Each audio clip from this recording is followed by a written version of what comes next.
Good afternoon. My name is Joseph Studholme. I'm very delighted to be back here in Lviv teaching this course with my colleagues.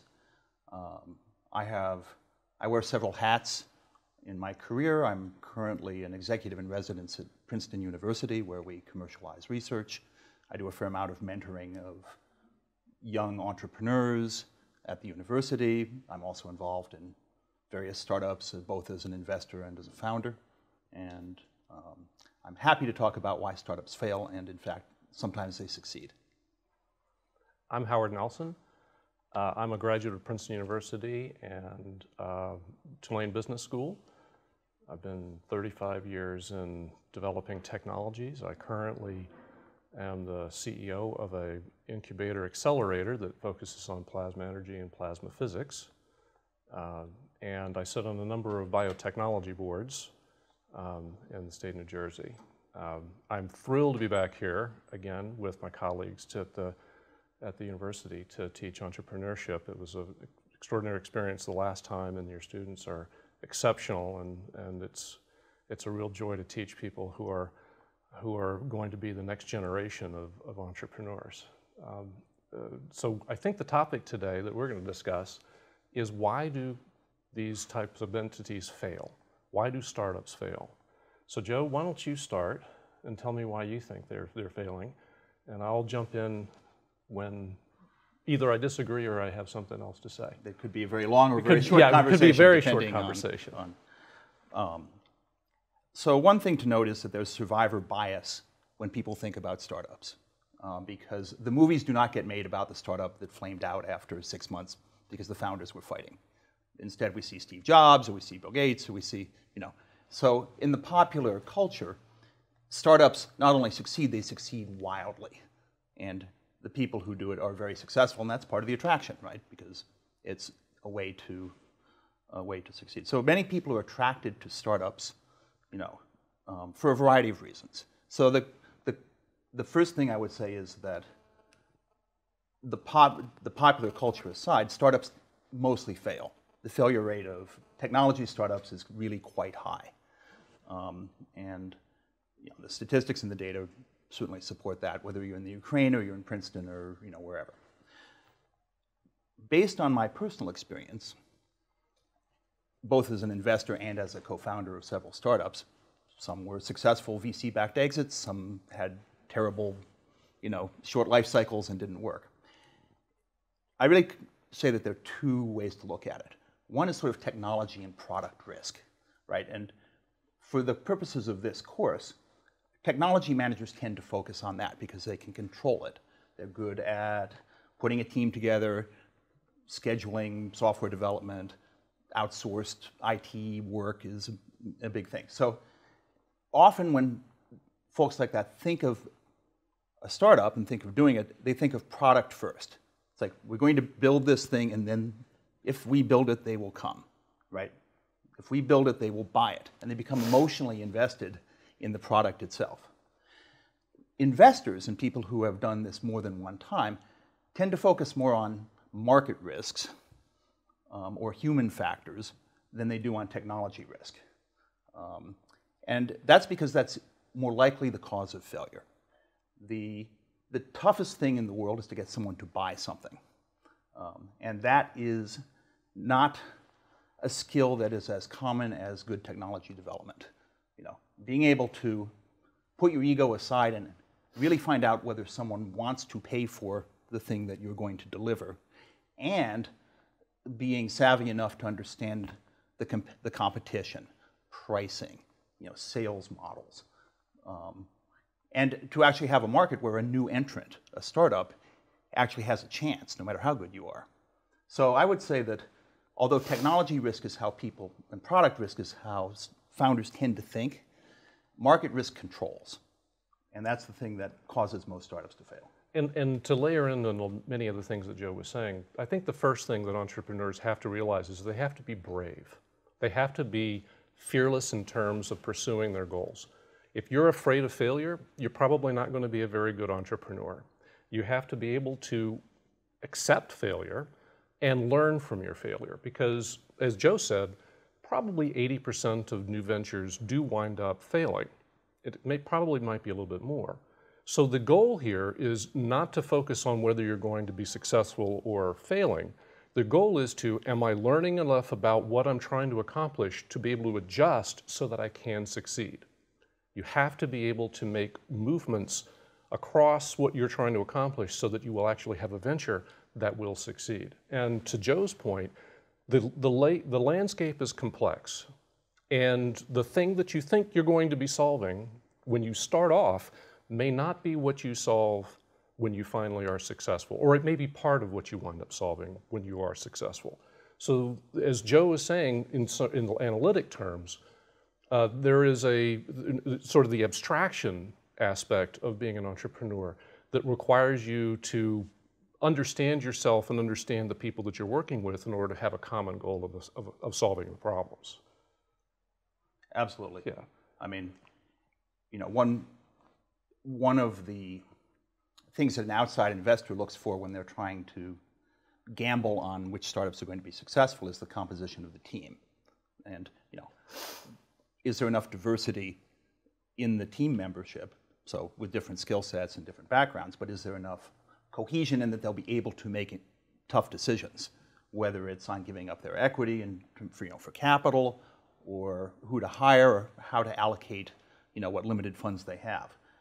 So the human factors within the people who make a startup are extremely important. And in fact, you know that because investors focus a lot on the team, not just the product, right? Because they figure the team will figure it out if it's a good team, particularly if it's a team that has some experience in the market.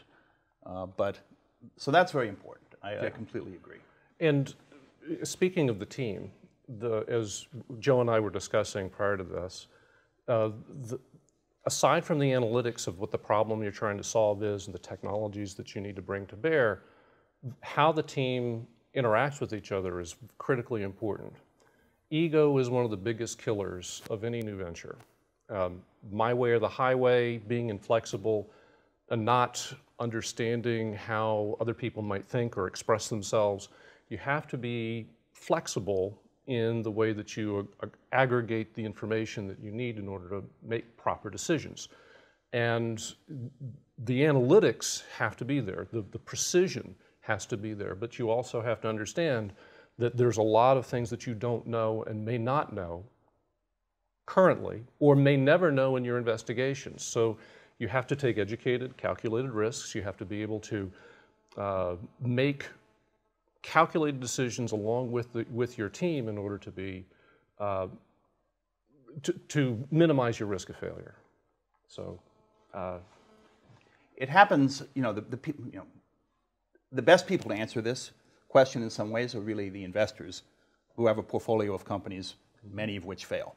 And I actually read a good article by a venture capitalist who said, you know, one of the things I've learned is how to put the company under, you know, what to say to the founders, how to make it not like a death experience for them, but like a learning experience. Like, this one didn't work, but you've learned a lot, and, you know, if they value the founders and they didn't fight too much, the failure of your startup is not the death of your career, or even the death of the idea.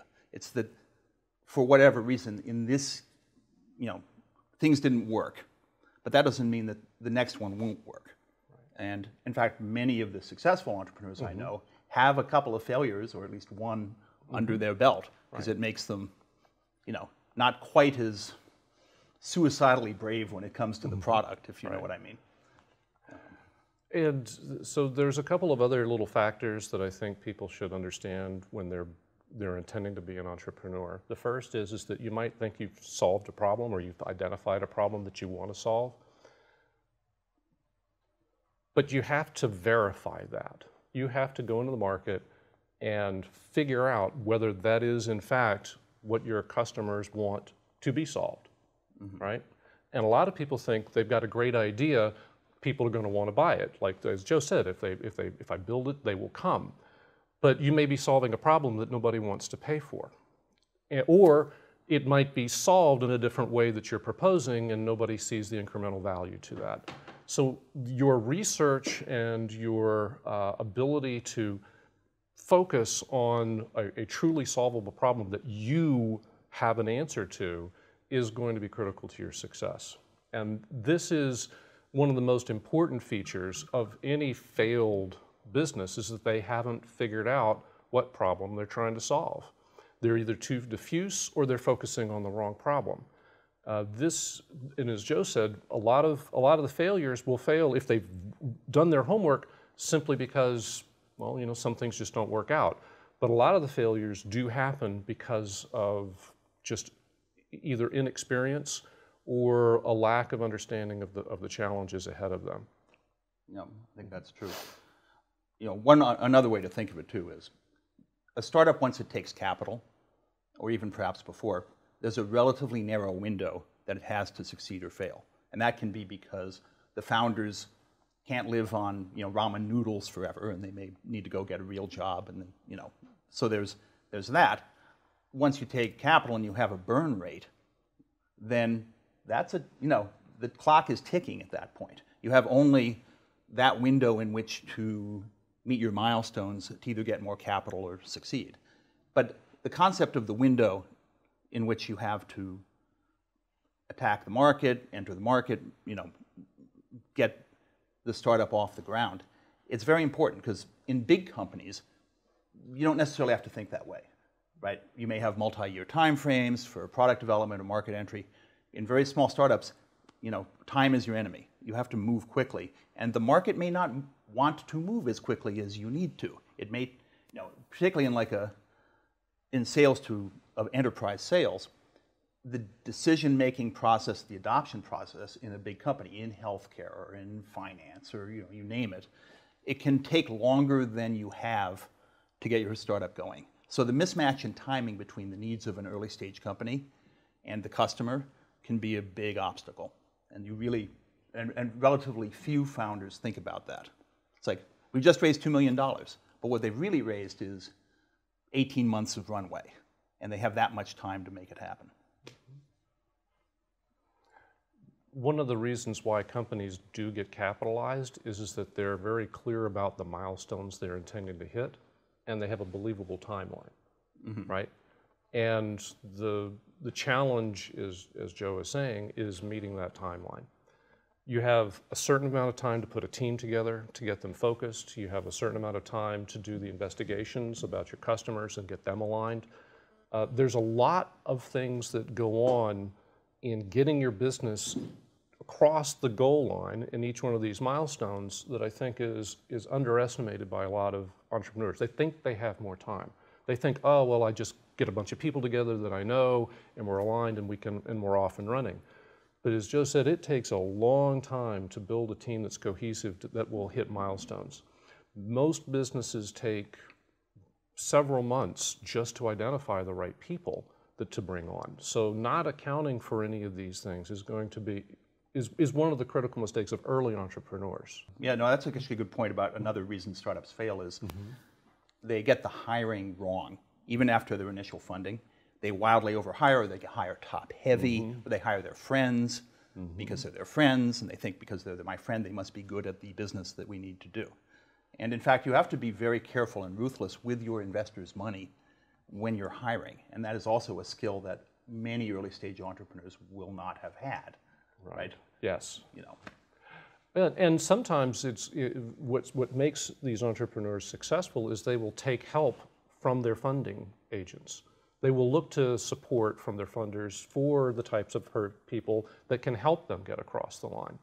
So being open to people that you don't know, that can solve these problems or have experience that can help you get it across the line, those type of people are likely to be in the network of the people that fund you, or they may be in the people that don't fund you, but they can help you find those guys to help you be successful. I think one of the fallacies is that venture capital, private equity, angels, they're just hands off. They don't want to necessarily touch you or help you when you come to them. But they do. They want you to succeed because eventually you may be something that a vehicle for them to invest in. So they are going to be willing to help you even a little bit, and that can be the difference between being successful or not successful.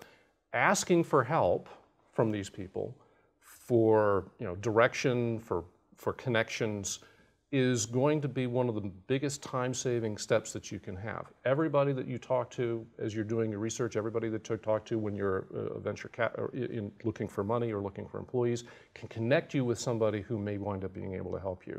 It's very important not to dismiss that as just, oh well, I didn't get funded by these people. They're, I can't work with them. There's nothing to learn from them.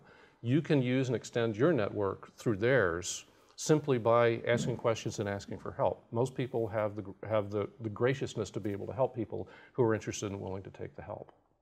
I've heard that expressed, as advice to entrepreneurs to get out of the office, if assuming you have an office in the first place. But what that really means is the time you're spending on internal things and like working on your product or chatting with your pals, you really should be talking to all the counterparties, the potential customers, the potential funders, everyone you can think of that can give you information that will give you the best chance of success. So again, it's something that's teachable. We like to think that the skills of entrepreneurship can be taught. That said, that gives you the best chance of success, but there are a lot of factors which lead to startups failing, which are external. You can be great, you can do the best job you can, you can play the game as well as you can, but you can still lose because of timing, market factors, competition, all kinds of things. Yeah.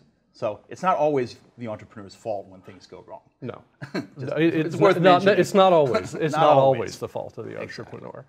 Exactly. I think what is probably not as well talked about in terms of internal management is giving good feedback to the people that you're working with, being able to be, I won't say clinical, but being honest and being constructive with the way that you deal with your teammates is going to serve you really well. If your team doesn't know how to take critical feedback, then you've put together the wrong team. If you can't have an open and honest discussion about the problems that your business is facing and you can't collectively solve them, then you'll wind up fracturing and the enterprise will run into trouble very quickly. This is not a skill that everybody possesses, but it's something that you can practice pretty frequently by just doing like Joe and I are doing right now, which is engaging with each other, playing off each other's ideas, giving each other good feedback, challenging each other with new concepts, or just playing devil's advocate. What happens if? What would we do if? Nothing ever runs in a straight line. And the best teams, the best enterprises, learn to adjust simply because they know how to talk and communicate with each other when they do encounter these type of problems. Right. The engineers and the technical folks know about egoless programming, where you admit the mistakes, and if you find a bug, you don't hide it, you expose it. You have to have the same thing within a founder's team, right? If something bad happens, your instinct should be to call up your co-founder and say, a terrible thing just happened. What do we do? And then you get yelled at for a little while, and then you solve it together. But that's... Well, you also call up your funder. You say, hey, if somebody has given you money, you call them up and say, hey, we've encountered this problem. That's right. They have just as much incentive to help you solve that problem as your internal team does. So correct. They may solve it by putting in a new CEO, but that's true. You still need to accept that that's part of life as a startup. That's part of the game. Another thing I would say is that sometimes the startup succeeds, but you do not as the founder. Right? Yes. That is also a skill that can be taught a little bit, which is how to interact with the people who are giving you capital and your team and the investors in a way that works within the context of the business. There is such a thing as a point where your own experience, the business may be successful and may grow very rapidly beyond your own ability to control it. And there are many, many stories of the founder who either stepped aside and let a more experienced management team come in, or were forced to do that because they did not want to go, and the investors, call the shots at a certain point. So there's a distinction between your success and the company's success, and you want to think intelligently about aligning those things as you Yeah. architect the company. Understanding your personal goals versus understanding what the corporate goals are and what the goals of all the other people are. And Joe's exactly right. There are many times where the founder does not see the exit. They're still well compensated. They still own a very large percentage, or sometimes a large percentage of the equity outstanding. But a lot of times the business will transform, and they will need a different kind of manager, and you have to be willing to accept that. That's right. I mean, if you have an ego that says, no matter what the situation, I am the best person for the job, that's not going to be true. Yeah, almost always ends poorly. Exactly. So, I mean, I guess if we were to sum it up, the human factors in startups are the most important ones. And those are, that's why this program is so valuable, because whether you're in the Ukraine or you're in the US, it doesn't matter. Anyone who is doing this for the first time can learn from people who have had failed startups, had successful ones. And that's why we're here, frankly, is to bring the benefits of our experience so that the next generation of entrepreneurs can have a slight head start and have a better chance and not have their startups fail. And to reemphasize Joe's point, the best teams do not necessarily have stars at their core competency. Most of them are really good at what they do, but they may not necessarily are stars. But what they all have in common is their ability to work together and have each other's back. Yeah. And to be able to be honest and clear with each other about meeting the overall objectives of the company. For many businesses, they look and say, oh, I need a star programmer, but they could be, let's say, problematic in the overall structure of the company. They could wind up eating the company alive from the inside. Having not necessarily less competent people, but just not necessarily a star, but somebody who is able to work across functions and able to work with other people and accept, the kinds of assignments and responsibilities that are needed in order to be a good team, will wind up serving you really well. And as Joe said, this is why you come to a school like this, to learn those critical skills. We're assuming that you're really good at what you do, right? You wouldn't be here if you weren't already really good at what you do in terms of functionality. But that's not enough. You just can't be good at programming. You just can't be good at management of technical people. Yeah, management of technical people. You have to be able to be good at a lot of things and be able to work with those people constructively in order to be successful. And there is no better training ground than in a place where there's no consequence to failure, right? You're coming here to make the mistakes that aren't as costly, so that when you go out in the real world, you don't make those mistakes that actually do cost money. That's right. It's a lot less expensive to fail in a class assignment than it is to blow $3 million worth of capital. Getting good positive feedback in assignments like this and working through these type of seminars is the best way of cutting through a lot of the learning curve that you need in order to be a successful entrepreneur. Couldn't agree more. I think we can end it at that.